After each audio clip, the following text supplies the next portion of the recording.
ಎಲ್ರಿಗೂ ನಮಸ್ಕಾರ. Welcome to my channel smart logic.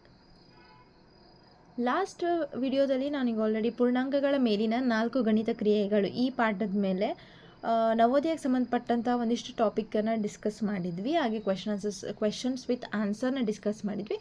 ಇದು ಪಾರ್ಟ್ 3 ವಿಡಿಯೋ ಆಗಿರುತ್ತೆ. ಸೊ ಗಣಿತದ 4 ಮೂಲ ಕ್ರಿಯೆಗಳ ಮೇಲೆ ಒಂದಿಷ್ಟು ಕ್ವೆಶನ್ಸ್ನ ಈಗ ಆಲ್ರೆಡಿ ನಾನು ಹಿಂದಿನ ವಿಡಿಯೋದಲ್ಲಿ ಡಿಸ್ಕಸ್ ಮಾಡಿರೋದ್ರಿಂದ ಈ ಒಂದು ವಿಡಿಯೋದಲ್ಲಿ ಹಳೆ ಪ್ರಶ್ನೆ ಪತ್ರಿಕೆಗಳಲ್ಲಿ ಬಂದಂತಹ ಒಂದಿಷ್ಟು ನವೋದಯ ಕ್ವೆಶನ್ಸ್, ಈ ಒಂದು ಟಾಪಿಕ್ ಮೇಲೆ ಬಂದಂತಹ ಒಂದಿಷ್ಟು ಕ್ವೆಶನ್ಸ್ನ ಡಿಸ್ಕಸ್ ಮಾಡ್ತಾ ಇದ್ದೀನಿ. ಸೊ ನೀವೇನಾದರೂ ನನ್ನ ಚಾನಲ್ನ ಫಸ್ಟ್ ಟೈಮ್ ನೋಡ್ತಾ ಇದ್ದರೆ ಅಥವಾ ಇನ್ನೂ ಸಬ್ಸ್ಕ್ರೈಬ್ ಮಾಡಿಲ್ಲ ಅಂದರೆ ಪ್ಲೀಸ್ ಸಬ್ಸ್ಕ್ರೈಬ್ ಮಾಡಿ, ಸಪೋರ್ಟ್ ಮಾಡಿ. ಸೊ ಈಗ ಫಸ್ಟ್ ಕ್ವೆಶನ್ನ ಸ್ಟಾರ್ಟ್ ಮಾಡೋಣ. ಒಂದು ಭಾಗಾಕಾರ ಪ್ರಶ್ನೆಯಲ್ಲಿ ಭಾಜಕವು 51, ಭಾಗಲಬ್ಧ 16, ಶೇಷ 27 ಎಂದಾದರೆ ಭಾಜ್ಯವೆಷ್ಟು? ಸೊ ಈಗ ಮೊದಲು ನಾವೇನು ಮಾಡೋಣ ಅಂದರೆ ಭಾಜ್ಯ ಅಂದ್ರೇನು, ಭಾಜಕ ಅಂದ್ರೇನು, ಭಾಗಲಬ್ಧ ಅಂದರೆ ಏನು ಅಂತ ಹೇಳಿ ನೋಡೋಣ. ಈಗ ಇಲ್ಲಿ ಒಂದು ಎಕ್ಸಾಂಪಲ್ ತೊಗೊತೀನಿ ನಾನು. ಈಗ ಈಸಿಯಾಗಿ ಒಂದು ಎಕ್ಸಾಂಪಲ್, ಇಲ್ಲಿ 2, ಇಲ್ಲಿ 10. ಸೊ ಈಗ ಆನ್ಸರ್ ಏನು ಬರುತ್ತೆ? 2 5 10, ಆನ್ಸರ್ 0. ಓಕೆನಾ? ಸೊ ಇಲ್ಲಿ ಭಾಜ್ಯ ಯಾವುದು, ಭಾಜಕ ಯಾವುದು, ಭಾಗಲಬ್ಧ ಯಾವುದು ಅಂತ ನೋಡೋಣ. ಮೊದಲು ಇಲ್ಲಿ ನಾನು 2 ನೋಡೋಣ. ಇಲ್ಲಿ 2 ಇದು ಏನಾಗುತ್ತೆ ಅಂದರೆ ಇದು ಭಾಜಕ. ನೀವು ನೋಟ್ ಮಾಡ್ಕೋಬೋದು, ಇದು ಭಾಜಕ ಅಂತ ಹೇಳಿ ಕರಿತೀವಿ. ಓಕೆನಾ? ಯಾಕೆ ಭಾಜಕ, ಯಾವುದಕ್ಕೆ ಭಾಜಕ ಅಂತೀವಿ ಅಂದರೆ ಯಾವ ಸಂಖ್ಯೆಯಿಂದ ನಾವು ಭಾಗ ಮಾಡ್ತಿರ್ತೀವಲ್ಲ ಅದಕ್ಕೆ ಭಾಜಕ ಅಂತ ಹೇಳಿ ಕರಿತೀವಿ. ಹಾಗಾದರೆ 10 ಅನ್ನೋದೇನು? ಇಲ್ಲಿರುವಂತಹ ಸಂಖ್ಯೆಗೆ ನಾವು ಏನಂತ ಕರಿತೀವಿ ಅಂದರೆ ಭಾಜ್ಯ. ಬರ್ಕೊಳ್ಳಿ, ನೋಟ್ ಮಾಡ್ಕೊಳ್ಳಿ, ಇದು ಭಾಜ್ಯ. ಯಾವ ಸಂಖ್ಯೆನ ನಾವು ಭಾಗ ಮಾಡ್ತಿರ್ತೀವಲ್ವ ಆ ಸಂಖ್ಯೆಗೆ ನಾವು ಭಾಜ್ಯ ಅಂತ ಕರಿತೀವಿ. ಹಾಗಾದರೆ 5 ಅನ್ನೋದೇನು? ಭಾಗಲಬ್ಧ. Okay, so ಭಾಗಲಬ್ಧ. ಹಾಗಾದರೆ ಇಲ್ಲಿ ಬಂದಿರೋಂಥ ಆನ್ಸರ್ ಉಳಿದಿರೋದಕ್ಕೆ ನಾವೇನಂತ ಕರಿತೀವಿ? ಶೇಷ. ಅರ್ಥ ಆಯ್ತಾ?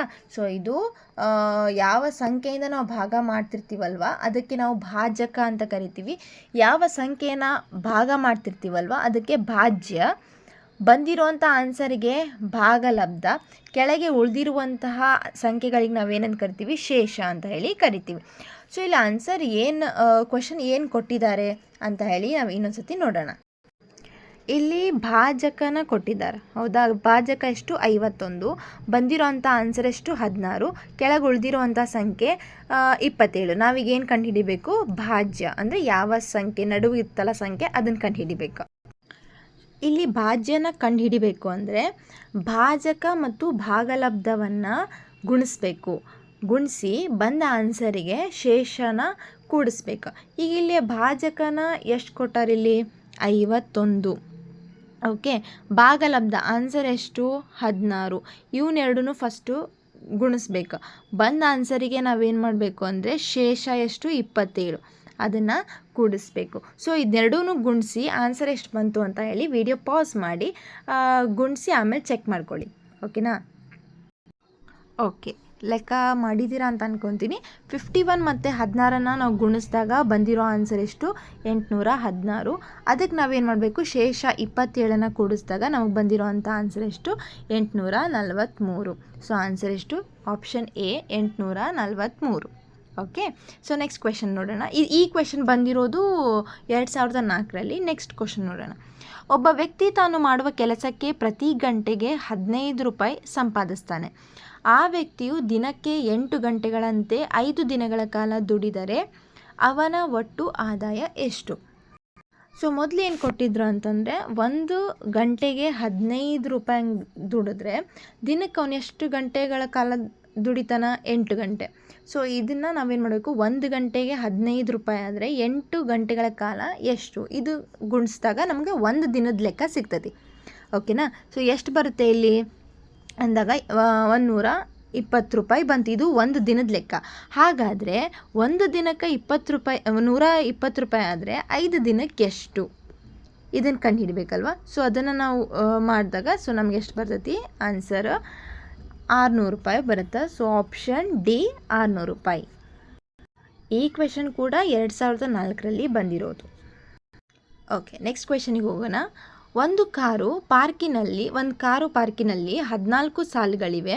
ಪ್ರತಿಯೊಂದು ಸಾಲಿನಲ್ಲಿ ಕಾರುಗಳನ್ನು ನಿಲ್ಲಿಸಲು 420 ಜಾಗಗಳಿವೆ. ಕಾರನ್ನು ನಿಲ್ಲಿಸಲು ಒಟ್ಟು ಎಷ್ಟು ಜಾಗಗಳಿವೆ ಅಂತ ಕೇಳಿದ್ದಾರೆ. ಸೊ ಇಲ್ಲಿ ಏನಂದರೆ ಫಸ್ಟು ಇಲ್ಲಿ ಕಾರ್ ಪಾರ್ಕ್ ಮಾಡೋಕ್ಕೆ ಸಾಲುಗಳು ನೋಡ್ಕೊಂಡಿದ್ದಾರೆ ಇಲ್ಲಿ, ಓಕೆನಾ. ಸೊ ಇಲ್ಲಿ ಎಷ್ಟು ಸಾಲುಗಳಿದಾವು ಅಂತಂದರೆ ಸಾಲುಗಳಿವೆ, 14 ಸಾಲು ಕಾರ್ನ ಪಾರ್ಕ್ ಮಾಡೋಕ್ಕಿದ್ದಾವೆ. ಸೊ ಒಂದು ಕಾರ್ ಪಾರ್ಕಿಂಗ್ನಲ್ಲಿ ಒಂದು ಲೈನ್ನಲ್ಲಿ ಒಂದು ಸಾಲಿನಲ್ಲಿ ಎಷ್ಟು ಕಾರ್ನ ಪಾರ್ಕ್ ಮಾಡ್ಬೋದು ಅಂದರೆ 420 ಕಾರ್ನ ಪಾರ್ಕ್ ಮಾಡಿದರೆ, ಸೊ ಇಷ್ಟು ಜಾಗದಲ್ಲಿ ಎಷ್ಟು ಜಾಗ ಇದಾವೆ, ಒಂದು ಸಾಲಿನಾಗ 420 ಕಾರ್ನ ನಾವು ನಿಲ್ಲಿಸ್ಬೋದು. ಹಾಗಂದರೆ 14 ಸಾಲುಗಳಲ್ಲಿ ಎಷ್ಟು ಕಾರ್ನ ನಾವು ನಿಲ್ಲಿಸೋಕ್ಕೆ ಜಾಗ ಐತಿ ಅಂತಂದಾಗ ಯಾವ ಥರ ಮಾಡಬೇಕಿದ್ನ? ಓಕೆ, ಇದನ್ನ ಹೆಂಗೆ ಮಾಡಬೇಕು, ಇದನ್ನು ಕೂಡ ನಾವೇನು ಮಾಡಬೇಕು, ಗುಣಾಕಾರ ಮಾಡಬೇಕು. ಯಾವ ರೀತಿ ಅಂದರೆ ಒಂದು ಸಾಲಿನಲ್ಲಿ 420 ಕಾರ ನಿಲ್ಲಿಸ್ಬೋದು ಅಂದರೆ 14 ಸಾಲಿನಲ್ಲಿ ಎಷ್ಟು ಅಂತಂದಾಗ ಇದನ್ನು ಗುಣಾಕಾರ ಮಾಡಬೇಕಾಗುತ್ತೆ. ಗುಣಾಕಾರ ಮಾಡಿದಾಗ 14 0 0, 14 2 28, 14 4 56 + 2 58. ಸೊ ನಾವು ಎಷ್ಟು ಕಾರ್ನ ಪಾರ್ಕ್ ಮಾಡ್ಬೋದು ಅಂದರೆ 5880 ಕಾರ್ನ ಪಾರ್ಕ್ ಮಾಡಬಹುದು. ಸೊ ಎಲ್ಲೈತೆ ಆಪ್ಷನು? ಎಸ್, ಆಪ್ಷನ್ ಒಂದನೇದು 5880 ಕಾರನ್ನು ಪಾರ್ಕ್ ಮಾಡ್ಬೋದು.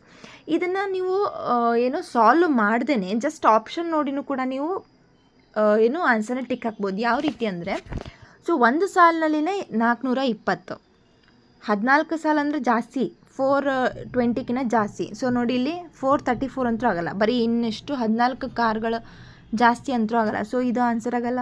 30 ಕಾರ್ ಕಡಿಮೆ ಆಯಿತು ನಂಬರ್. ಓಕೆ, ಒಂದು ಸಾಲಲ್ಲೇ 420 ಅಂದರೆ 14 ಸಾಲಲ್ಲಿ 30 ಅಂದರೆ ಆನ್ಸರ್ ಅಲ್ಲ, ಸಿ ಕೂಡ ಅಲ್ಲ. ಸೊ ಜಾಸ್ತಿ ಸಂಖ್ಯೆ, ದೊಡ್ಡ ಸಂಖ್ಯೆ ಇರೋದು ಯಾವುದಿಲ್ಲ, 5880.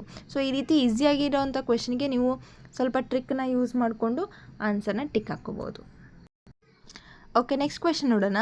ಒಂದು ಟ್ರಕ್ 475 ಸಿಮೆಂಟ್ ಚೀಲಗಳನ್ನು ಸಾಗಿಸಬಲ್ಲದು. 58,425 ಸಿಮೆಂಟ್ ಚೀಲಗಳನ್ನು ಸಾಗಿಸಲು ಎಷ್ಟು ಟ್ರಕ್ ಬೇಕಾಗುತ್ತೆ? ಸೊ ಒಂದು ಟ್ರಕ್ಕು 457 ಸಿಮೆಂಟು, ಇಷ್ಟು ಸಿಮೆಂಟ್ ಚೀಲಗಳನ್ನು ಸಾಗಿಸೋಕ್ಕೆ ಎಷ್ಟು ಟ್ರಕ್ ಬೇಕಾಗುತ್ತೆ? ಓಕೆ, ಸೊ ಇದನ್ನು ಯಾವ ರೀತಿ ಮಾಡಬೇಕು ಅಂದ್ರೆ ನೋಡೋಣ. ಒಂದು ಟ್ರಕ್ಕೀಗ 475 ಆದರೆ ಈ ಥರ ಉಲ್ಟಾ ಬರ್ಕೊಂಡ್ಬಿಡ್ತೀನಿ. 475 ಚೀಲವನ್ನು ಒಂದು ಟ್ರಕ್ ಸಾಗಿಸಿದ್ರೆ 58,425 ಚೀಲಗಳನ್ನು ಎಷ್ಟು ಟ್ರಕ್ ಸಾಗಿಸ್ತಾವೆ ಅಂದಾಗ ಇಲ್ಲಿ ಓರೆ ಗುಣಾಕಾರ ಥರ ಮಾಡಿಕೊಂಡಾಗ ನಾವಿಲ್ಲಿ ಭಾಗಾಕಾರ, ಸಿಂಪಲ್ಲಾಗಿ ಭಾಗಾಕಾರನ ಮಾಡ್ಕೋಬೇಕಂತ ಗೊತ್ತಾಗ್ಬಿಡ್ತೈತಿ. ಓಕೆನಾ. ಸೊ ಇದನ್ನು ಭಾಗಾಕಾರ ಮಾಡಬೇಕು. ಸೊ ನಮಗೆ ಭಾಗಾಕಾರ ಮಾಡಿದಾಗ ಆನ್ಸರ್ ಸಿಗೋದು 123. ಓಕೆ, ಸೊ ಇದು ಬಂದಿರೋದು 2006. ಇದನ್ನು ಯಾವ ರೀತಿ ಭಾಗಾಕಾರ ಮಾಡ್ತೀರಂದರೆ ನಮಗೆ 5ರಿಂದ ಭಾಗಾಕಾರ ಮಾಡ್ಕೊಂಡು ಹೋಗಬೇಕು. ಮಾಡ್ತಾ ಹೋದಾಗ ನಿಮಗೆ ಆನ್ಸರ್ ಲಾಸ್ಟಿಗೆ ಬರೋದು 123 ಅಷ್ಟೇ ಬರಬೇಕು ಆನ್ಸರ್. ಯಾವುದೇ ಒಂದು ದಶಮಾಂಶದಲ್ಲಿ ಪಾಯಿಂಟ್ನಲ್ಲಿ ಬರೋಕ್ಕೆ ಸಾಧ್ಯನೇ ಇಲ್ಲ, ಯಾಕಂದರೆ ಅವ್ರು ಕೇಳಿರೋದು ಟ್ರಕ್ಗಳ ಸಂಖ್ಯೆ. ಆ ಥರ ಪಾಯಿಂಟ್ಸಲ್ಲಿ ಬರೋಕ್ಕೆ ಸಾಧ್ಯ ಇಲ್ಲ. ಸೊ ಡೈರೆಕ್ಟ್ ನಿಮ್ಗೆ ಆನ್ಸರ್ ಸಿಗುತ್ತೆ. ಕರೆಕ್ಟಾಗಿ ಭಾಗಾಕಾರ ಮಾಡಿದರೆ ನಿಮಗೆ 123 ಆನ್ಸರ್ ಬರುತ್ತೆ. ಸೊ ನೆಕ್ಸ್ಟ್ ಕ್ವೆಶನ್ ನೋಡೋಣ. ಇದು 2007ರಲ್ಲಿ ಬಂದಿರೋಂಥ ಒಂದು ಕ್ವೆಶನ್ನು. ಓಕೆ, ಒಂದು ಇಂಜಿನ್ 1 ನಿಮಿಷದಲ್ಲಿ 95 ಲೀಟರ್ಗಳಷ್ಟು ನೀರನ್ನು ಹೊರ ಹಾಕುತ್ತದೆ. 13,965 ಲೀಟರ್ಗಳಷ್ಟು ನೀರನ್ನು ಹೊರಹಾಕಲು ಅದು ಎಷ್ಟು ಸಮಯ ತೆಗೆದುಕೊಳ್ಳುತ್ತದೆ?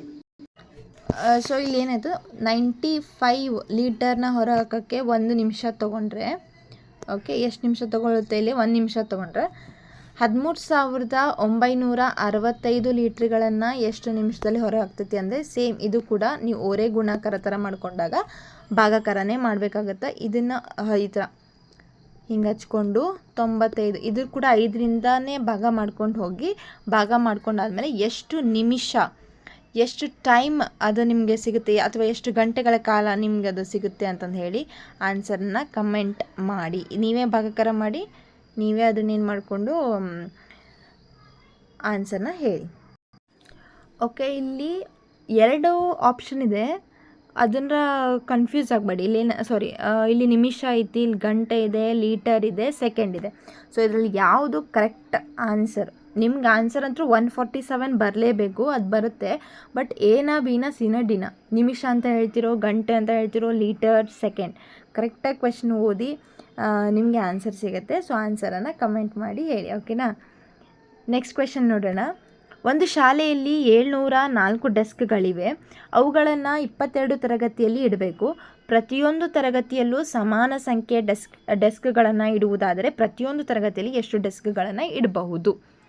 ಅಂದರೆ ಇಲ್ಲೇನು ಕೇಳಿದ, ಇದು 2015 ಬಂದಿರುವಂಥ ಕ್ವೆಶ್ಚನ್. ಸೊ ಇದು ಕೂಡ, ಇದನ್ನೇನು ಮಾಡ್ತೀರಾ, ಇದು ಕೂಡ ಭಾಗಾಕಾರನೇ ಮಾಡಬೇಕು. ಯಾಕಂದರೆ ಟೋಟಲ್ ಡೆಸ್ಕ್ ಎಷ್ಟಿದಾವೆ ಇಲ್ಲಿ? 704 ಡೆಸ್ಕ್ಗಳು ಇದಾವೆ. ಟೋಟಲ್ ಕ್ಲಾಸಸ್ ಎಷ್ಟಿದಾವೆ ಇಲ್ಲಿ? 22 ಕ್ಲಾಸಸ್ಗಳಿದಾವೆ. ಸೊ 22 ಕ್ಲಾಸಸ್ಸಲ್ಲಿ ಸಮಾನವಾದ ಡೆಸ್ಕ್ನ ಹಂಚಿಕೆನ ಮಾಡಬೇಕು, ಹೌದಲ್ವಾ? 22 ಕ್ಲಾಸಲ್ಲಿ 704 ಡೆಸ್ಕ್ಗಳನ್ನು ಎಲ್ಲ ಕ್ಲಾಸಲ್ಲೂ ಸೇಮ್ ನಂಬರ್ ಆಫ್ ಡೆಸ್ಕನ್ನು ಇಡ್ತಾ ಹೋಗಬೇಕು. ಸೊ ಇಲ್ಲಿ ನೀವೇನು ಮಾಡ್ತಿದ್ದೀರಾ, ಅದು 704 ಡೆಸ್ಕ್ಗಳನ್ನು ಸಮಾನವಾಗಿ ಹಂಚ್ತಿದ್ದೀರಾ 22 ಕ್ಲಾಸಿಗೆ. ಸೊ ಹಂಚಬೇಕು, ಭಾಗ ಮಾಡಬೇಕು ಅಂದ್ರೇನು, ಭಾಗಾಕಾರ ಮಾಡಬೇಕು. ಸೊ ಇದನ್ನು ಭಾಗಾಕಾರ ಮಾಡಿ. 22 1 22, 22 3 66. ಸೊ ಉಳಿದಿರೋದು 4 ಕೈಲ 44 ಆಯಿತು. 22 4 44. ಸೊ ಆನ್ಸರ್, ಒಂದು ಕ್ಲಾಸಲ್ಲಿ ನಾವು ಎಷ್ಟು ಡೆಸ್ಕ್ನ ಇಡ್ಬೋದು? 34 ಡೆಸ್ಕ್ಗಳನ್ನು ಇಡಬಹುದು. So option B is the right answer, ಓಕೆನಾ. ಸೊ ಇದಿಷ್ಟು ಆಗಿತ್ತು ಹಳೆಯ ಪ್ರಶ್ನೆ ಪತ್ರಿಕೆಗಳ ಒಂದಿಷ್ಟು ಉತ್ತರಗಳು. ಇನ್ನೂ ಹೆಚ್ಚಿನ ಪ್ರಶ್ನೆಗಳು ನಿಮಗೆ ಬೇಕಂದರೆ ನನಗೆ ಕಮೆಂಟ್ ಮಾಡಿ, ನಾನು ನಿಮಗೆ ಅದ್ರ ಮೇಲೆ ವೀಡಿಯೋಸ್ ಮಾಡ್ತೀನಿ. ಸೊ ಈ ವಿಡಿಯೋ ನಿಮಗೆ ಚೆನ್ನಾಗಿ ಅರ್ಥ ಆಗಿದ್ದರೆ ಅಥವಾ ಇಷ್ಟ ಆಗಿದ್ದರೆ ಪ್ಲೀಸ್ ಲೈಕ್ ಮಾಡಿ, ಹಾಗೆ ಇನ್ನಷ್ಟು ನಿಮ್ಮ ಫ್ರೆಂಡ್ಸ್ಗಳಿಗೆಲ್ಲ ಶೇರ್ ಮಾಡಿ. ನೀವೇನಾದರೂ ನನ್ನ ಚಾನಲ್ನ ಸಬ್ಸ್ಕ್ರೈಬ್ ಮಾಡಿಲ್ಲ ಅಂದರೆ ಪ್ಲೀಸ್ ಸಬ್ಸ್ಕ್ರೈಬ್ ಮಾಡಿ, ಸಪೋರ್ಟ್ ಮಾಡಿ ಅಂತ ಹೇಳ್ತಾ, thank you so much for watching.